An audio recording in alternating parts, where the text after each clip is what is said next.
ഗവൺമെൻറ്റിൻ്റെ നിഷേധാത്മകമായ സമീപനത്തിൽ പ്രതിഷേധിച്ചാണ് ഞങ്ങൾ ഇന്നും സഭാ നടപടികൾ ബഹിഷ്കരിച്ചത്.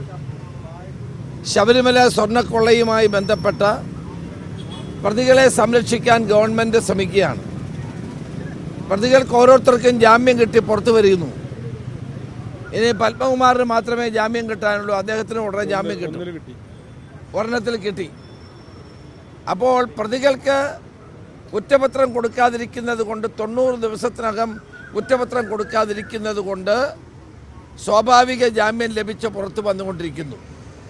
സുപ്രീം കോടതി പോലും ജാമ്യം നിഷേധിച്ചതിന് ഏറ്റവും നല്ല മാർഗം ഇതാണെന്ന് കണ്ടിട്ടാണ് കുറ്റപത്രം സമർപ്പിക്കാതിരിക്കുന്നത്.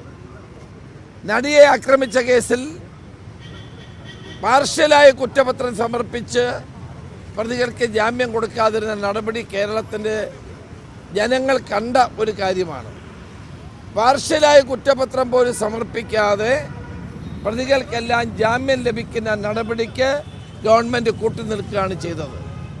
2 കാര്യങ്ങൾ കൊണ്ടാണ് കുറ്റപത്രം സമർപ്പിക്കാതിരുന്നത്. ഒന്ന്, ഏറ്റവും പ്രധാനപ്പെട്ട പ്രോസിക്യൂഷൻ സാങ്ഷൻ കൊടുത്തില്ല. 2, കെമിക്കൽ അനാലിസിസിൻ്റെ റിപ്പോർട്ട് കിട്ടിയില്ല.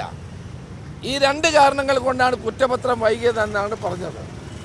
ഇത് 2 ചെയ്യേണ്ടത് മുഖ്യമന്ത്രിയാണ്, ആഭ്യന്തര വകുപ്പായിരുന്നു. അപ്പോൾ വളരെ ബോധപൂർവമാണ് നമ്മൾ കണ്ടതുപോലെ പ്രതികൾക്ക് ഓരോരുത്തർക്കും ജാമ്യം ലഭിക്കാനുള്ള സൗകര്യം ഗവൺമെൻറ് ഒരുക്കി കൊടുത്തത്. രണ്ടാമത്തെ കാര്യം, 41 ദിവസം തന്ത്രി ജയിലിൽ കിടന്നിട്ട് ഇപ്പോൾ കൊല്ലം വിജിലൻസ് കോടതി പറയുന്നു അയാട്ട ഓഫ് എവിഡൻസ് ഇല്ല, അദ്ദേഹത്തെ ഞങ്ങൾ ജാമ്യം കൊടുത്ത് വിടുകയാണെന്നാണ് പറഞ്ഞത്. ഒരു തെളിവിൻ്റെ ഒരു കണിക പോലും കണ്ടെത്താൻ കഴിഞ്ഞിട്ടില്ല. അദ്ദേഹത്തെ ജയിലിൽ നിന്ന് മോചിതനാക്കാൻ കോടതി തീരുമാനിച്ചു. ആ കോടതിയെ ഇപ്പോൾ വിമർശിക്കുകയാണ് നിയമമന്ത്രി ചെയ്തുകൊണ്ടിരിക്കുന്നത്. ഏതായാലും ഇതിൽ പ്രതിഷേധിച്ചുകൊണ്ടാണ് ഞങ്ങൾ ഇന്ന് സഭാ നടപടികൾ ബഹിഷ്കരിച്ചത്. അല്ല, തന്ത്രിയെ സംരക്ഷിക്കുക എന്നുള്ളതല്ല. ഇവിടെ ആരാ സംരക്ഷിക്കുന്നത്? ബഹുമാനപ്പെട്ട കോടതി, ബഹുമാനപ്പെട്ട കൊല്ലം വിജിലൻസ് കോടതിയാണ് 93 പേജുള്ള വിധിന്യായത്തിൽ വ്യക്തമായി പറഞ്ഞത് തന്ത്രിയുടെ പേരിൽ ഒരു കുറ്റവുമില്ല.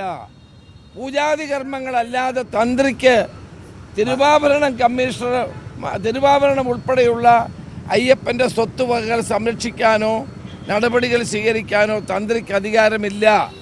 വളരെ വ്യക്തമായി തന്നെ കോടതി പറഞ്ഞ കാര്യമാണ്.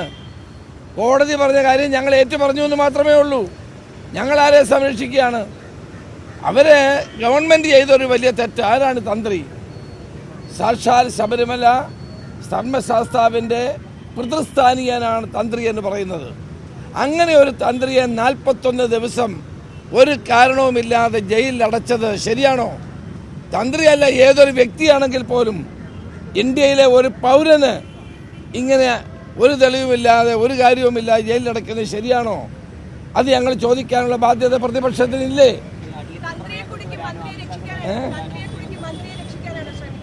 തീർച്ചയായിട്ടും തന്ത്രിയെ കുടുക്കി മന്ത്രിയെ രക്ഷിക്കാനുള്ള ശ്രമമാണ് നടക്കുന്നത്. അത് നടക്കാൻ പോകുന്നില്ല. കേരളത്തിലെ ജനങ്ങൾക്ക് ഇത് ബോധ്യമുള്ള കാര്യമാണ്. എല്ലാവരും ഇന്നലെ ഒരു കാര്യം എം വി ഗോവിന്ദൻ പറഞ്ഞു, കാട്ടുകള്ളന്മാരോടൊപ്പമാണ് തന്ത്രിയെന്ന്. ആരാണ് ഈ കാട്ടുകള്ളന്മാർ?